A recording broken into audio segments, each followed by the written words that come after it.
Welcome to another roll call training event from the J. Harris Academy of Police Training. My name is Jim Harris, and today we're going to take a look at a case out of New Jersey dealing with a call to 911 reporting threats with a handgun. During that call for service, officers arrive at the scene, they see the defendant, and make an arrest. The defendant tries to appeal all of the evidence seized based upon the officers not having reasonable articulable suspicion or probable cause for the arrest or the search. Let's take a look at the case. In July 2021, a caller contacts 911 dispatch to report the following information. I'm on 7th and Chestnut. This guy is driving around with a gun in his car and he's threatened to shoot me with his gun. He's just a black, bald-headed guy. His first name, they say, is Lonnie and his last name is Wilkerson. Lonnie Wilkerson. Wearing sweatpants with a t-shirt, and the vehicle is a red 4-door, and on the side of it, it has, like, a red. It's like a gray paint. It's like the door is messed up on the side. He has, I think it's like a Glock. He's got a silver necklace around his neck. I think it's a girl that's in the vehicle with him. In this situation, the caller did provide her name, and she was saying she was utilizing a friend's cell phone. However, during the court proceedings, she was identified as Jane Doe. Within minutes of this call coming in, officers arrive at the scene.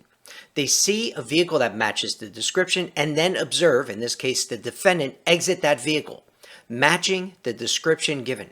He exits the vehicle, blades himself away from the officers as he walks against a building and sits on a crate. As the officers approach the defendant, they ask him repeatedly to stand up, in which he does not comply with their orders. The officers assist him to a standing position, at which time, on body-worn camera, you can see the butt of a gun protruding from the waistband of the suspect's pants. And in addition, the officers see a plastic bag. They secure him in handcuffs, and upon searching that individual, they find the gun and CDS, a controlled dangerous substance.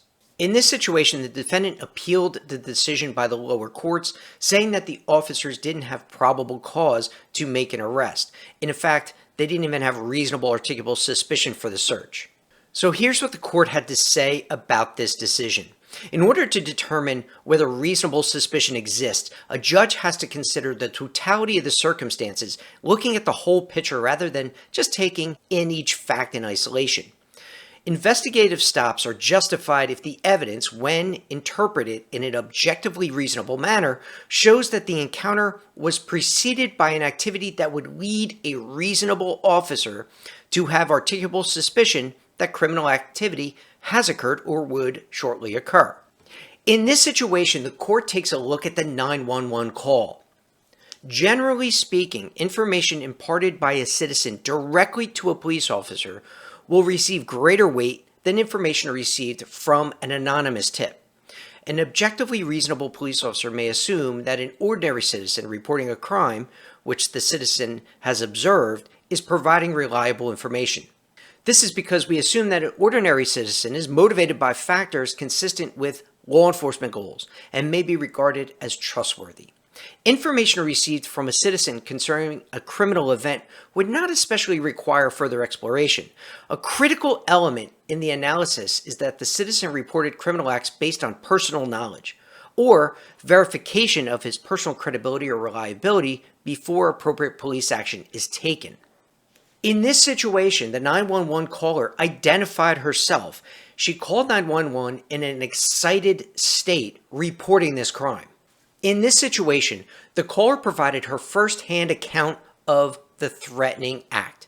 She provided her name. She gave specific details about the suspect in this situation, the car that he was driving, the person that he was with, the gun, the description of what he was wearing. She gave a lot of information. In addition to that, upon the officer's arrival, which was shortly after this call was received, the officers observed the car and the person matching that description. Therefore, the information provided was corroborated by the officers at the scene. In this situation, an objectively reasonable officer would assume that they had articulable suspicion that criminal activity had occurred or would shortly occur. So therefore, the officer's investigative stop of this suspect was constitutionally sound. The court further found that the fact that the police did not attempt to confirm the identity of the 911 caller does not change that conclusion. Neither the federal nor the New Jersey state constitution requires the police to confirm the reliability of a citizen reporting a first-hand account of criminal activity that recently took place and which threatens public safety before they respond to the scene and conduct a Terry stop of a person meeting that description that was provided by the caller. They actually found that that standard would be unworkable as well as a threat to public safety.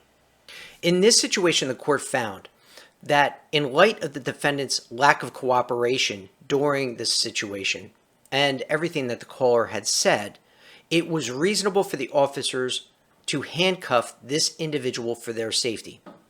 Once the weapon was located, they had probable cause to arrest. So anything found up after that incident was search incident to arrest, and that was lawful as well. So where do we go from here?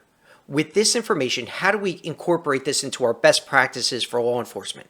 This is going to begin at the dispatcher level. Your 911 telecommunicators, your call takers. Get as much information, get as much description about the suspects, the cars used, the location, the people they're with. Whatever you can, as much information as you can, try and incorporate that into your dispatcher notes. Get that out to the officers who are responding to the scene. Try to identify the caller, phone number. Try and get callback numbers. We need this information moving forward for our investigative purposes or for more information regarding public safety. Officers in the field, when you get to the scene, make sure you try to corroborate as much information as possible with what the dispatcher has given you. These are critical links to incorporating that into our reasonable articulable suspicion as well as our probable cause for our reports and for our actions in the field. Thank you very much for viewing this roll call training. Be safe. Have a great day.